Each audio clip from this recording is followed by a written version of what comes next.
Dear students, இன்றைக்கி என்ன பண்ணுறோம் நம்ம 5th யூனிட்டோட ஃபஸ்ட்டு சாப்டரை பார்க்குறோம். Industrial relations. It is also another important concept of human resource management. Human resource மேனேஜ்மெண்ட்டோட அடுத்த முக்கியமான ஒரு கான்செப்ட் இது இந்த இண்டஸ்ட்ரியல் ரிலேஷன்ஸ் அப்படிங்கிறது. The industrial relations is the field of study which analyzes the relationship among the management and the employees. Industrial relationship அப்படிங்கிற அந்த வார்த்தையை பாருங்கள். இண்டஸ்ட்ரியில் யாரெல்லாம் இருப்பா? எம்ப்ளாயர் இருப்பாங்க, எம்ப்ளாயி இருப்பாங்க. எம்ப்ளாயர் அப்படிங்கிறது யார்? மேனேஜ்மெண்ட்டு, அதாவது டாப் லெவல் பீப்புள். எம்ப்ளாயி அப்படிங்கிறது யார்? Lower level people. லைக்கு மற்ற எல்லாருமே என்னது ஒரு 2 லெவலாக பிரிக்கிறோம். ஒன்று டாப் லெவல், ஒன்று லோயர் லெவல். ஸோ அந்த 2 லெவலில் என்ன பண்ணுறது? 2 லெவலுக்குள்ளே என்னது? எம்ப்ளாயருக்கும் எம்ப்ளாயிக்கும் இடையில் என்ன இருக்கணும்? ஒரு ஸ்மூத் இண்டஸ்ட்ரியல் ரிலேஷன்ஷிப் இருக்கணும். இதான் என்னது? Industrial relations. அங்கே என்ன வரக்கூடாது? எந்த விதமான கான்ஃப்ளிக்ட்டும் வரக்கூடாது, எந்த விதமான டிஸ்பியூட்டும் வரக்கூடாது. வராமல் இருக்கணும்னா அங்கே என்ன இருக்கணும்? ஒரு ஸ்மூத் இண்டஸ்ட்ரியல் ரிலேஷன்ஷிப் இருக்கணும். இண்டஸ்ட்ரியல் ரிலேஷன் என்னது? எம்ப்ளாயருக்கும் எம்ப்ளாயிக்கும் இடையில் இருக்கக்கூடிய ரிலேஷன்ஸ் தான் என்னது? Industrial relation. Factors determining industrial relation. ஒரு இண்டஸ்ட்ரியல் ரிலேஷனில் என்னென்ன விஷயங்கள்லாம் பாதிக்கக்கூடியகள் என்னென்னலாம்? Individual behaviour. Individual behaviour means every person has a different perception. Every person has a different background, skill, knowledge, experience and achievements which influences an individual's behavior. The employees therefore behave differently in different situation. என்ன சொல்கிறோம்? Behaviour they may be vary. ஒவ்வொருத்தர்ட்டையும் ஒவ்வொரு மாதிரியான skill, ஒவ்வொரு மாதிரியான knowledge, ஒவ்வொரு மாதிரியான experience. அப்போ என்ன பண்ண முடியாது? அந்த இண்டஸ்ட்ரியல் ரிலேஷன்ஸை பாதிக்குது. எது பாதிக்குதுங்கிறான்? இண்டிவிஜுவலோட பிஹேவியர் பாதிக்குது. எப்படி பாதிக்குது? ஏன்னா ஒருத்தனுடைய வியூ வேறு மாதிரி இருக்குது, இன்னொருத்தனுடைய வியூ இன்னொரு மாதிரி இருக்குது. So it is also one of the important factor. Next ஆர்கனைசேஷனோட ஸ்ட்ரக்சர். ஏற்கனவே நம்ம பார்த்துருக்கோம், திரும்ப பார்த்துருக்கோம். ஆர்கனைசேஷன்னாலே என்னது? ஒரு ஆர்கனைசேஷனாலே என்னது? ஒரு ஹையரார்கி. ஒரு டாப் லெவல்லேருந்து லோயர் லெவல் வரைக்கும் யாருக்கு என்ன அத்தாரிட்டி, யாருக்கு என்ன ரெஸ்பான்சிபிலிட்டி, யாருக்கு என்ன அக்கௌண்டபிலிட்டி அப்படிங்கிறத சொல்கிறதான் என்னது? ஒரு ஆர்கனைசேஷனோட ஸ்ட்ரக்சர். யார் மேலே இருக்கிறாங்கலேருந்து யார் கீழே இருக்காங்கிற வரைக்கும் எல்லாமே அது சொல்லிடும். ஸோ இந்த ஆர்கனைசேஷன் ஸ்ட்ரக்சர் சரியாக இல்லைன்னு வச்சுருங்களேன், அதான் அந்த hierarchical structure creates more formal relationship among the employees belonging to different hierarchical level. In an organization, the delegation of authority, the execution of authority and the decision making power by the superior may be problem to the employees. அது என்ன பண்ணுற? மேனேஜர்ஸ்க்கும் எம்ப்ளாயீஸ்க்கு இடையில் அது என்ன வராது? சில நேரங்களில் சரியாக வராது, அந்த ரிலேஷன்ஷிப் இல்லாமல் போயிடலாம். ஸோ ஆர்கனைசேஷன் ஸ்ட்ரக்சர் சரியில்லைனாலும் எதை பாதிக்குங்கிறான்? இண்டஸ்ட்ரியல் ரிலேஷன்ஸை பாதிக்கும். Next psychological factor. சைக்காலஜி அப்படின்னா என்ன சொல்லுவோம்? Maybe positive or negative. நம்முடைய இன்னர் ஃபீலிங், நம்முடைய மென்டாலிட்டி, நம்முடைய வியூ, நம்மளுடைய இதுதான் என்னது? Psychological factor. அதுவும் சரியாக இல்லை அப்படின்னாலும் it maybe also effect. Next leadership style. அது நிறைய லீடர்ஷிப் ஸ்டைல் பார்த்துருக்கோம். நான் நிறைய நேரம் சொல்லியிருக்கேன். ஒரு பொதுவாக 3 லீடர்ஷிப் உண்டு. ஆட்டோக்ராட்டிக், டெமோக்ராட்டிக், லைசிஃபேர் அப்படின்னு சொல்லுவோம். ஆட்டோக்ராட்டிக்னா என்னது? தான் மட்டுமே எடுக்கணும், மற்றவங்களாம் அதை கேட்கணும் அப்படின்னு சொன்னால் ஆட்டோக்ராட்டிக் அப்படின்னு சொல்லுவோம். டெமோக்ராட்டிக் அப்படின்னு சொன்னது மற்றவங்ககிட்ட கேட்டு முடிவெடுக்கிறது டெமோக்ராட்டிக். லைசிஃபேர்னால் அது ஒரு மாதிரியான ஒரு லீடர்ஷிப். அது யார்கிட்டையும் எதுவும் கேட்குறது கிடையாது, அவங்களே எடுத்துக்கிட்டுங்கிற மாதிரி விட்டால் அது என்னது? லைசிஃபேர் அப்படிமோ. அப்போ அந்த லீடர்ஷிப் ஸ்டைல் சரியில்லைனாலும் it may be effect industrial relation. எதுவுமே யார்கிட்டையுமே கேட்காம, ஒரு டீம் ஸ்பிரிட் இல்லாமல், ஒரு மோட்டிவேஷன் இல்லாமல், ஒரு இன்ஃபார்மல் வேஸில் அந்த ரிலேஷன்ஷிப் இருந்துச்சுன்னு சொன்னால் it may also create a problem to the management. Next economic and technical environment. Technical it is also maybe effect huge level. அதாவது work duration, condition and wages and technical, அதனுடைய behaviour, அவனுடைய attitude, அவனுடைய adapting spirit, இது எல்லாமே என்ன பண்ணும்? That may be create a huge problem among the work. So எக்கனாமிக்கும் and technical environment is also make some impact for industrial relations. Next legal and political environment. It is also another important factor. ஏன்னா legal issue and பொலிட்டிக்கலும் என்ன பண்ணும்? சில நேரங்களில் industrial ரிலேஷன்ஸை என்ன பண்ணும்? பாதிச்சிடும். கவர்மெண்ட்டோட contribution ஏதாவது அவங்க என்ன பண்ணலாம்? They maybe rules, rights, authority, powers, roles, responsibilities of all the organisation maybe also இந்த பொலிட்டிக்கல் இன்ஃப்ளூயன்ஸை என்ன பண்ணும்? நம்முடைய இண்டஸ்ட்ரியல் ரிலேஷன்ஸை என்ன பண்ணிடலாம்? பாதிச்சிடலாம். ஏன்னா கவர்மெண்ட் என்ன பண்ணலாம்? ஒரு ட்ரேட் யூனியன் சம்மந்தமாக ஏதாவது ஒன்று சொல்லலாம், இப்படி தான் இருக்கணும், அப்படி தான் இருக்கணும்னு சொல்லி. இல்லை எம்ப்ளாயருக்கு ஏதாவது மேபி அப்புறம் என்ன பண்ணலாம்? தீஸ் 6 இதெல்லாம் individual behaviour, organisational structure, psychological factor, leadership style, economic and technical environment, legal and political environment, இது எல்லாமே என்ன பண்ணும்? ஒரு இண்டஸ்ட்ரியல் ரிலேஷன்ஸை என்ன பண்ணலாம்? பாதிக்கலாம். இந்த இண்டஸ்ட்ரியல் ரிலேஷன் சொல்லிக்கிட்டு இருக்கோம்ல, அது யார் அந்த ரிலேஷனை யார் வாரான்னு பாருங்கள். Parties involve in industrial relations யாரெல்லாம் வரா பாருங்கள். பிரைமரி பார்ட்டிஸ் அப்படின்னு சொல்லி ஒரு 3 பேர் இருக்கிறாங்க. யாரெல்லாம்? Employer, employee and government. இந்த 3 என்னது பிரைமரி பார்ட்டிஸ். இது அடிக்கடி இருக்கக்கூடிய இவங்களுக்குள்ளே என்ன இருக்கும், ஒரு வந்துக்கிட்டே இருக்கும்.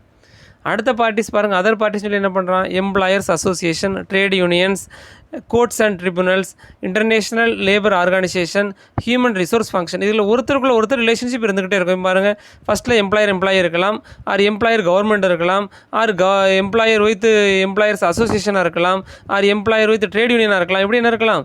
இந்த ரிலேஷன் இந்த இதில் பொதுவாக இந்த இண்டஸ்ட்ரியில் இவ்வளோ பார்ட்டிஸும் என்ன பண்ணுவாங்க, இருப்பாங்க. Next, futures of industrial relation. ஒரு இண்டஸ்ட்ரியல் ரிலேஷனோட ஃபியூச்சர்ஸ் என்னென்னலாம்? Industrial relations are arise from the employment relationship between யாருக்கும் இடையில? மேனேஜ்மெண்ட்டுக்கும் ஒர்க்கர்ஸுக்கும் இடையில இருக்கும். Next, it involves both conflict and cooperation between the management and workers. அவங்களுக்கு இடையில் என்ன இருக்கும்?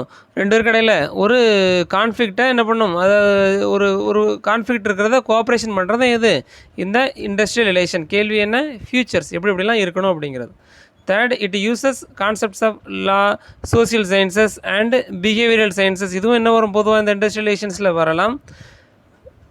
It studies the conditions required for conducive labour management relations. லேபருக்கும் மேனேஜ்மெண்ட் என்ன இருக்கணும்? ஒரு நல்ல ரிலேஷன்ஷிப்பை மெயின்டைன் பண்ணுறது எது? இந்த இண்டஸ்ட்ரியல் ரிலேஷன்ஸ் இருக்கணும். It focuses on minimising conflict between labour and management. என்னோட மெயின் எய்ம் என்ன? ரெடியூஸ் பண்ணணும். எதை ரெடியூஸ் பண்ணணும்? எம்ப்ளாயருக்கும் எம்ப்ளாய்க்கு இடையில் இருக்கக்கூடிய கான்ஃப்ளிக்டை, ப்ராப்ளத்தை என்ன பண்ணணும்? மினிமைஸ் பண்ணணும். It studies government rules and regulations, customs and traditionals and court decisions. இது எல்லாம் ஏற்கனவே பார்த்துருக்கலாம். அந்த பார்ட்டிஸ் எல்லாருமே இருக்காங்கன்னு பார்த்தோம் பார்த்தீங்களா? எல்லாருக்கும் என்ன இருக்கணும்? ஒரு இடையில ஒரு மியூச்சுவல் அண்டர்ஸ்டாண்டிங், ஒரு மியூச்சுவல் ரிலேஷன்ஷிப் என்ன பண்ணணும்? இருக்கணும். And government influences industrial relations by framing legislation relating to labour management relations. கவர்மெண்ட்டோட இது இருக்கும். ஒவ்வொரு விஷயங்களும் என்ன பண்ணுவாங்க? ஏதாவது ஒரு பிரச்சனை வந்துச்சுன்னா கவர்மெண்ட் இன்ஃப்ளூயன்ஸ் பண்ணும், கவர்மெண்ட் உள்ளே வரும். ஸோ அதுவும் என்ன பண்ணலாம்? கவர்மெண்ட்டு ஃப்ரேம் லெஜிஸ்லேஷன், அவங்களும் என்ன பண்ணலாம்? ஒரு ஆர்டர், ஒரு ஃப்ரேமை என்ன பண்ண முடியும் relating to industrial relations. The important components of industrial relations are employees. ஏற்கனவே பார்த்துருக்கோம் யாரெல்லாம் இருப்பா? Employees, trade union, organisation and the government. இவங்களும் எதில் இருப்பாங்க? இந்த இண்டஸ்ட்ரியல் ரிலேஷன்ஸில் பொதுவாக என்ன பண்ணுவாங்க? இருப்பாங்க. Next, objectives of industrial relations. To foster harmonious relationship between workers and management. ஃபாஸ்டர்னால் அதிகரிக்கிறது. ஒரு நல்ல ரிலேஷன்ஷிப்பை என்ன பண்ணணும்? மெயின்டைன் பண்ணணும். To protect the interest of both management and workers. மேனேஜ்மெண்ட்டுக்கும் ஒர்க்கருடைய விருப்பத்தையும் என்ன பண்ணணும்? பாதுகாக்கணும். To avoid industrial conflict such as strikes, lockouts. இதெல்லாம் என்ன பண்ணணும்? That may be minimised or that may be avoided with the help of industrial relations. To reduce employee turn over, absenteeism and improve productivity. Employee turn over என்ன பண்ணணும்? ஆட்டோமேட்டிக்காக minimise ஆகும். எப்போ? Industrial dispute குறையும் பட்சத்தில் ஆப்சன்டிசம் குறையும். And automatically they may be leads to improve productivity. And improve economic strength of workers by providing better wages, incentives and benefit. அவனுக்கு என்ன பண்ண முடியும்? ஸ்ட்ரென்தன் பண்ண முடியும் வித் ஹெல்ப் ஆஃப் வேஜஸ் கொடுக்கறது மூலமாக, இன்சென்டிவ் கொடுக்கறது மூலமாக, பெனிஃபிட் கொடுக்கறது மூலமாக. To promote industrial democracy. டெமோக்ரஸின்னு என்னது? எல்லாருமே என்ன பண்ணுறது? கலந்துக்கிறது பேர் தான் அது இண்டஸ்ட்ரியல் டெமோக்ரஸி. ஸோ அதுவும் அது என்ன பண்ணும்? பொதுவாக அது க்ரியேட் பண்ணும். To provide for workers participation management and decision making. Workers participation அதில் என்ன கிடைக்கும்? அதிகமாக கிடைக்கும். ஒர்க்கர் என்ன பண்ணலாம்? They may be share their views to the management and the decision making may be also with the consultation of worker. அவங்ககிட்ட கேட்டு தான் என்ன பண்ணுவாங்க? முடிவெடுப்பாங்க. To enable government control over sick units and loss making units. Government என்ன பண்ணலாம்? ஏதோ ஒரு யூனிட் சிக் யூனிட் ஆகிட்டு, சிக் யூனிட் என்னது? They may not able to run the business. அது ஃபைனான்சியலாகவும் சரி எல்லாத்தையும் சிக் ஆகிட்டுனா அப்போ என்ன பண்ணும்? லாஸ் மேக்கிங் யூனிட்ஸாக தான் சொல்கிறான். அதை என்ன பண்ணும்? கவர்மெண்ட் எடுத்து ஹி மே பி ஆப்ரேஷனை என்ன பண்ணலாம்? ரன் பண்ணலாம். To avoid problems through negotiation with the management. மேனேஜ்மெண்ட்டோடு இருக்கக்கூடிய பிரச்சனைகள் எல்லாமே என்ன பண்ண முடியும்? தீர்க்க முடியும். To recognise trade unions and involve them in discussion with negotiation. Trade union என்ன பண்ணுவாங்க? உள்ளே வச்சு எந்த ஒரு டெசிஷன் எடுக்கிறதா இருந்தாலும் யாரோட இதை வச்சு எடுப்பாங்க? ட்ரேட் யூனியனோட கேட்டு முடிவெடுப்பாங்க. Next, significance of trade union industrial relations. Continuity of production. உற்பத்தி தொடர்ந்து என்ன பண்ணணும்? நடக்கிறதுக்கு இண்டஸ்ட்ரியல் ரிலேஷன் ரொம்ப ஹெல்ப்ஃபுல்லாக இருக்குது. Stability of employment. ஒர்க்கர்ஸ் தொடர்ந்து வேலை பார்க்குறதுக்கும் இந்த இண்டஸ்ட்ரியல் ரிலேஷன்ஸ் தேவைப்படுது. Industrial peace. தெர் இஸ் என்ன பண்ணக்கூடாது? எந்த விதமான டிஸ்பியூட்டும் இல்லாமல் இண்டஸ்ட்ரி அமைதியாக நடக்கணும்னா அங்கே என்ன இருக்கணும்? இண்டஸ்ட்ரியல் ரிலேஷன்ஸ் அது கரெக்டாக இருக்கணும். Improved moral. ஒரு அவங்களுக்கு இடையிலக்குள்ளே என்ன இருக்கணும், ஒரு நல்ல மாறல், ஒரு மன வலிமை என்ன பண்ணணும், அதிகரிக்கும். யூனிட்டி ஆஃப் இன்ட்ரெஸ்ட், ஒரு நல்ல இன்ட்ரெஸ்ட்டை க்ரியேட் பண்ணுறதும் எது, இந்த industrial relations. Positive outlook and attitude, நல்ல ஒரு எண்ணத்தை ஏற்படுத்தும், நல்ல ஒரு அவுட்லுக்கும் கொடுக்கும். Improved efficiency and aids in industrial development, ஆட்டோமேட்டிக்காக என்ன ஆக ஆரம்பிக்கும், இண்டஸ்ட்ரியோட டெவலப்மெண்ட் என்ன நடக்கும். Causes of poor industrial relation, இந்த கொஸ்டின் தான் உனக்கு ரொம்ப ரொம்ப முக்கியம். இதான் சிலபஸில் கண்டிப்பாக கேட்குறது, அடிக்கடி கேட்கக்கூடிய ஒரு கொஸ்டின். ஏன் இந்த புவர் இண்டஸ்ட்ரியல் ரிலேஷன்ஸ் வருது அப்படின்னு சொல்லி அவன் என்ன பண்ணுறான், கொடுக்குறான். எதனாலலாம் என்ன வருது, இந்த இண்டஸ்ட்ரியல் ரிலேஷன்ஸ் பாதிக்கப்படுது அப்படின்னு சொல்லி அவன் பார்க்குறான். ஃபஸ்ட்டு என்ன சொல்கிறான், நேச்சர் ஆஃப் ஒர்க், அந்த ஒர்க்கு சரியில்லை, அந்த ஒர்க்கில் கரெக்டாக இல்லை, அந்த ஒர்க்கை சரியாக நம்ம ஃப்ரேம் பண்ணலை, அந்த ஒர்க்கு சரியான டைமோ இல்லை எதுவோ ஒன்று, அதில் ஏதோ ஒரு பிரச்சனை இருந்துச்சுனாலும் ஆட்டோமேட்டிக்காக அங்கே என்ன வர ஆரம்பிக்கும், பிரச்சனை வர ஆரம்பிக்கும். எப்படி பிரச்சனை வர ஆரம்பிக்கும், ஒர்க்கு இன்ட்ரெஸ்ட் இருக்கணும்ல, எம்ப்ளாயர்ஸ் என்ன இருக்கணும், அங்கே ஒரு நல்ல ஒரு ஜாப் சாட்டிஸ்ஃபேக்ஷனோடு வேலை பார்க்கணும். அப்போ அந்த நேச்சர் ஆஃப் ஒர்க் சரியில்லைன்னு வச்சுக்கோங்களேன், அங்கே என்ன வந்துடும், புவர் இண்டஸ்ட்ரியல் ரிலேஷன் வர ஆரம்பிக்கும். Second, dissatisfactory compensation and work conditions, சம்பளம் சரியில்லை, ஒர்க்கிங் கண்டிஷன் சரியில்லை. ஒர்க்கிங் கண்டிஷன் என்னது, அங்கே இருக்கக்கூடிய கிளைமேட், அங்கே இருக்கக்கூடிய எல்லாமே வேஜஸ்லேருந்து ரீஜன் இண்டஸ்ட்ரி அண்ட் எல்லாமே என்ன இருக்கணும், கண்டிப்பாங்க கண்டிஷன் நல்லா இருக்கணும். அப்படி இல்லைனாலும் கேள்வி என்ன, எப்போல்லாம் புவர் இண்டஸ்ட்ரியல் ரிலேஷன்ஸ் வரும், எப்போ வரும், நேச்சர் ஆஃப் ஒர்க் சரியில்லை அப்படின்னாலும் சரி வந்துடும். ரெண்டாவது, dissatisfactory compensation and work condition இருந்தாலும் வந்துடும். Third, poor attitude and unhealthy relationship between management and worker, மேனேஜ்மெண்ட்டுக்கும் ஒர்க்கருக்கும் இடையில் ஒரு நல்ல ரிலேஷன்ஷிப் இல்லைனாலும் அதில் poor attitude and unhealthy relationship அது இருந்தாலும் அங்கே என்ன ஆயிரும், புவர் இண்டஸ்ட்ரியல் ரிலேஷன் வந்துடும். Fifth, unhealthy and unsafe working condition, அங்கே ஒர்க்கிங் கண்டிஷன் நல்லா இல்லை, சேஃபாக இல்லை, அன்ஹெல்த்தியாக இருக்குது. ஏற்கனவே நம்ம நிறையா அதை படிச்சிட்டோம். அங்கே ஒன்று இருக்கணும், இண்டஸ்ட்ரியலாக படித்தோம், எல்லாமே நம்ம படிச்சிருக்கிறோம். ஒரு இண்டஸ்ட்ரி அப்படின்னு சொன்னால் they may be follow some procedure. அங்கே சானிடேஷனாக இருக்கட்டும், இல்லை கேண்டீன் வசதியாக இருக்கட்டும், இல்லை அதர் ஃபெசிலிட்டிஸ் எல்லாமே உள்ள ஒரு ரெஸ்ட் ரூம் வசதியாக இருக்கட்டும், எல்லாமே என்ன இருக்கணும், must be at an A proper way. அப்படி இல்லை அன்ஹெல்த்தியாக இருக்குது, அங்கே ஒரு டேஞ்சரஸ் ஹசார்டலஸில் அதுக்குரிய சேஃப்டி கொடுக்கணும். நீ அப்படி கொடுக்கலனாலும் சரி, இல்லை அங்கே ஒர்க்கிங் கண்டிஷன் சேஃபாக இல்லைனாலும் சரி, அங்கே என்ன இருக்காது, ஒரு புவர் இண்டஸ்ட்ரியல் ரிலேஷன் வந்துடும். அன்டிசிப்ளின்ட் ஆட்டிடியூட் ஆஃப் ஒர்க்கருக்கு இடையில் ஒரு நல்ல டிசிப்ளின் இல்லை, ஒரு நல்ல ஒரு மியூச்சுவல் அண்டர்ஸ்டாண்டிங் இல்லைனாலும் அங்கே என்ன வந்துடும், புவர் இண்டஸ்ட்ரியல் ரிலேஷன் வந்துடும். லேக் ஆஃப் வெல்ஃபேர் ஃபெசிலிட்டிஸ் நிறையா கொடுக்கணும். என்ன கொடுக்குறது, சில்ட்ரன்ஸோட எஜுகேஷனாக இருக்கட்டும், இல்லை நீ கொடுக்கக்கூடிய ஒவ்வொரு இபிஓ, இஎஸ்ஐ, பிஎஃப் அண்டு என்னென்னலாம் அந்த மெட்டர்னிட்டி பெனிஃபிட்டு, லீவ் ஃபெசிலிட்டிஸு, இது எல்லாத்தையும் என்ன பண்ணணும், கரெக்டாக கொடுக்கணும். நீ அதில் ஏதாவது லேக்காக இருந்துச்சுன்னு சொன்னால், குறைபாடு இருந்துச்சுன்னா, it maybe creates poor industrial relations.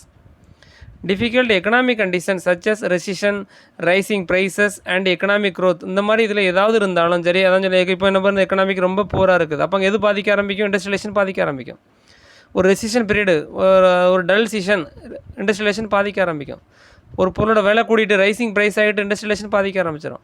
Economic க்ரோத்தில் ஏதாவது ஒரு ப்ராப்ளம் வருது அப்படின்னு சொன்னாலும் ஆட்டோமேட்டிக்கலி இட் மேபி ரெஃப்ளெக்ட். அப்போ இது எல்லாமே என்னது, இந்த 8+ உனக்கு நீ நோட்ஸில் பார்த்தானா தெரியும், இன்னும் கொஞ்சம் நிறையா பாயிண்ட் இருக்குது. ஸோ இது எல்லாமே என்னது, ஒரு புவர் இண்டஸ்ட்ரியல் ரிலேஷன் வருவதற்கான காரணங்கள். இது எப்படி நம்ம ஓவர் கம் பண்ணுறது, இந்த இண்டஸ்ட்ரியல் ரிலேஷன் புவராக இருக்குல்ல, அதான் கொடுக்குறேன். Essential requirements of healthy industrial relation, அது எப்படி நம்ம ஓவர் கம் பண்ணி ஹெல்த்தியாக கொடுக்கணும்னு சொன்னால் என்ன இருக்கணும், முதல்ல ஏ strong trade union which protect workers right as essential for good industrial relations. முதல்ல இருக்கணும், அந்த லைனை மட்டும் பார்த்துக்க, ஏ strong good trade union relation கரெக்டாக இருக்கணும். Second, trade union and management should cooperate. ரெண்டு பேருக்கு இடையில் என்ன இருக்கக்கூடாது, எந்த பிரச்சனையும் இருக்கக்கூடாது. என்ன பண்ணணும், cooperate to address problems and find solution. என்ன பிரச்சனைனாலும் அவங்க என்ன பண்ணணும், அட்ரஸ் பண்ணணும், அதுக்கு சொல்யூஷன் கண்டுபிடிச்சிடணும். Trade union should take steps to avoid dispute and promote the interest of workers. எதுக்கு எடுத்தாலும் ட்ரேட் யூனியன் என்ன பண்ணக்கூடாது, ஸ்ட்ரைக் பண்ணக்கூடாது. எதுக்கு எடுத்தாலும் ட்ரேட் யூனியன் என்ன பண்ணக்கூடாது, லாக் அவுட் பண்ணக்கூடாது. அப்போ அது என்ன பண்ணணும், ஒரு ட்ரேட் யூனியன் என்ன பண்ணணும், இட் இஸ் ஆல்சோ அனதர், அவனுங்க என்ன பண்ணணும், take steps to avoid dispute. Fourth, the management and trade union should be interested to promote healthy industrial. ரெண்டு பேருமே நினைக்கணும், both employer and both employee, both management and worker, 2 பேருமே நினைக்கணும். எது நினைக்கணும்? ஒரு பீஸ் இருக்கணும். என்ன இருக்கணும்? எப்போ போனாலும் ஒரு ஒரு ஒரு ஒரு மாதிரியான ஒரு மனநிலையோடு என்ன பண்ணக்கூடாது? வேலைக்கு போகக்கூடாது. ஒரு நல்ல ஒரு ரிலேஷன்ஷிப்போடு நல்ல ஒரு அப்போ தான் எல்லாமே கூட ஆரம்பிக்கும். ப்ரொடக்டிவிட்டி கூட ஆரம்பிக்கும். ஒரு நல்ல ஒரு ரிலேஷன்ஷிப் நல்லா மெயின்டைன் பண்ண முடியும். மேனேஜ்மெண்ட் எப்போ ஹேப்பியாக இருக்கோ அப்போ தான் ஒர்க்கர்ஸ்க்கு எல்லாமே கிடைக்கும். சேலரியாக இருக்கட்டும், இன்சென்டிவாக இருக்கட்டும், ப்ரொமோஷனாக இருக்கட்டும், ட்ரான்ஸ்ஃபராக இருக்கட்டும், each and every may be depend upon the employee relationship.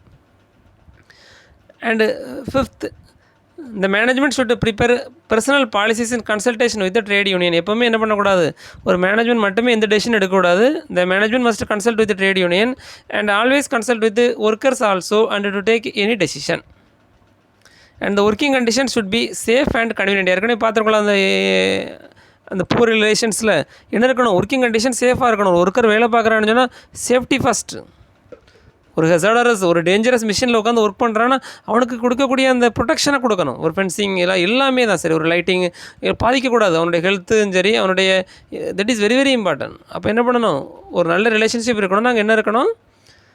Safe and கன்வீனியண்ட்டாகவும் என்ன பண்ணணும்? அது இருக்கணும். Next, management should provide fair wages and benefits. கடைசியாக சொல்கிறான் திரும்ப பார்த்தீங்களா? ஒரு நல்ல வேஜ் கொடுக்குறான், நல்ல பெனிஃபிட் கிடைக்குன்னு வச்சுருங்களேன். இந்த ஒர்க்கர் மேபி ஹெல்த்தி ரிலேஷன்ஷிப் அங்கே இருக்கும். இந்த worker maybe work on a very safest way. So இந்த ரெண்டு நீ என்ன பண்ணிக்கணும்? நல்லா பார்த்துக்கணும். இதெல்லாம் காசஸ் ஆஃப் பூர் இண்டஸ்ட்ரியல் ரிலேஷன்ஸும் அண்ட் எதுவும் இந்த essential requirements of health industrial relation என்ன பண்ணிக்கணும்? நல்லா படிச்சுக்கிடணும். இப்போ தட் இஸ் இந்த 2 கொஸ்டின் தான் என்ன பண்ணுறாங்க? திரும்ப திரும்ப கேட்குறாங்க. And thank you my dear students. அடுத்த என்ன பண்ணுவோம்? அடுத்த சாப்டர் அடுத்த நெக்ஸ்ட் டேயில் என்ன பண்ணுவோம்? பார்ப்போம். தேங்க்யூ.